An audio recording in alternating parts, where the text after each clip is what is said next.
मिलता है, 2 MB मिलेगा, 4 का मिलेगा और या 8 MB का मिलेगा या 16 का मिलता है या 32 का मिलता है। ठीक है, बाकी ETC में कर देता हूँ। तो अलग अलग साइज में हमें क्या मिलता है, अलग अलग आपको बायोस देखने को मिलता है, क्योंकि डिपेंड करता है जैसा लैपटॉप होता है उसके अंदर उसकी बायोस फाइलें डाली जाती है। तो बायोस फाइल का साइज अलग अलग मिल सकता है आपको देखने के। तो इसी बायोस के अंदर जब आपने देखा होगा कि जब आपने बायोस प्रोग्रामिंग किया होगा तो उसमें जब बैकअप लिए होंगे तो किसी बायोस में 8 MB का होता है, किसी में 16 MB का होता है।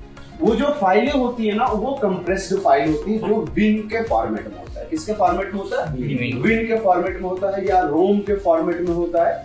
तो इस तरीके के फॉर्मेट में बायोस का क्या होता है, एक्सटेंशन होता है।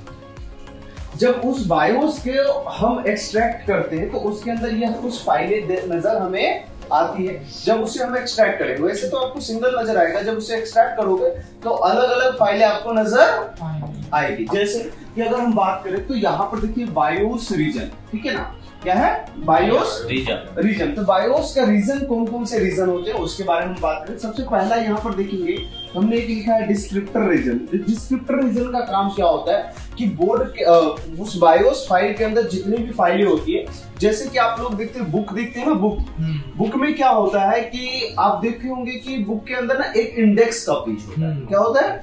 इंडेक्स का पेज। तो इंडेक्स के पेज में क्या होता है, उसमें यह बताया जाता है कौन सा चैप्टर कौन से पेज में है।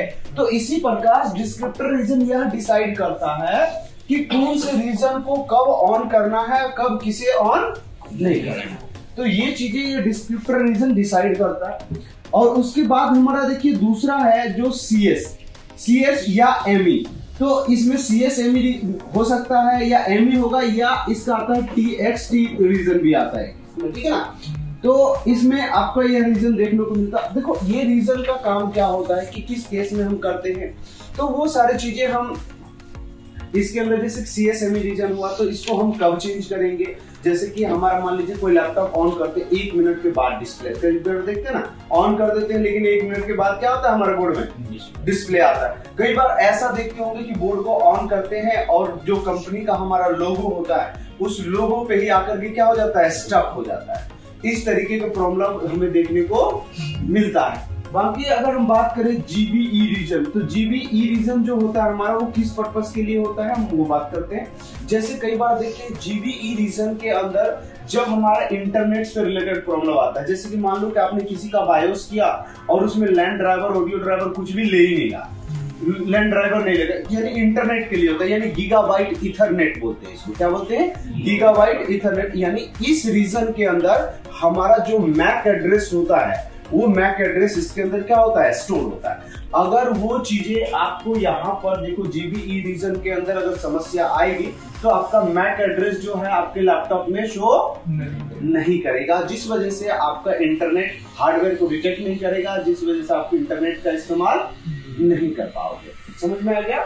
उसके बाद देखिए बायोस रीजन है सबसे ज्यादा। देखिए इसमें सबसे ज्यादा जो प्रॉब्लम आता है जो ME रीजन के अंदर आता है। बहुत सारे बायोस में आपने सुना होगा कि भैया ME क्लीन कर दो, ME क्लीन कर दो, ये नाम सुना होगा। कई बार आप जब डाउनलोड करते होंगे नेट से बायोस को तो उसमें भी देखते होंगे कि ME क्लीन बायोस मिल रहा है, बोलता है ना ME क्लीन बायोस है, तो भाई ये बायोस को चलाते।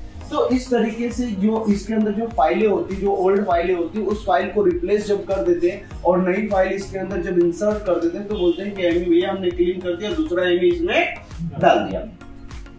उसी प्रकार बायोस रीजन होता है। बायोस रीजन के ऊपर हम कब काम करते हैं, जब हमारे लैपटॉप के अंदर बायोस में पासवर्ड लग जाए और पासवर्ड हमें पता नहीं है, तो उस केस में हम बायोस रीजन को क्या करते हैं, क्लीन करते हैं, ठीक है। और उसके बाद भी अगर मान लीजिए जैसे कि सीरियल नंबर से रिलेटेड प्रॉब्लम आ रहा है, सीरियल नंबर चेंज करना है, इस टाइप की समस्या, या आपका फैन हाई स्पीड चल रहा है और डिस्प्ले नहीं आ रहा है, तो उसमें बायोस रीजन की समस्या देखने को मिलती है या ME रीजन की समस्या देखने को मिल जाती है, ठीक है।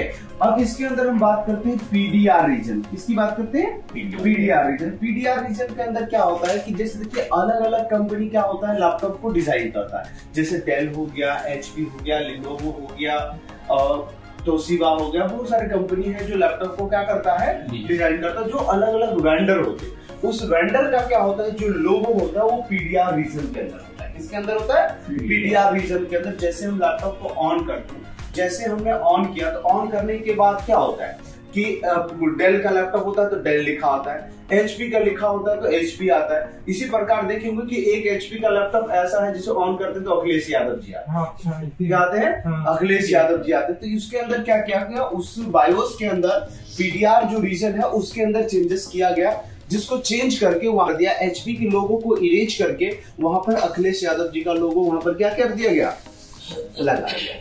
ठीक है, तो इस प्रकार अगर हमें इस चीजों पे काम करना होता है तो उसके लिए हमें पीडीआर रीजन पे काम करने होते हैं। इसके लिए कुछ अलग अलग टूल्स आते हैं जिसके ऊपर हम प्रोसेस करते हैं, तब जाकर ये काम हमारा होता है। समझ में आया आपको?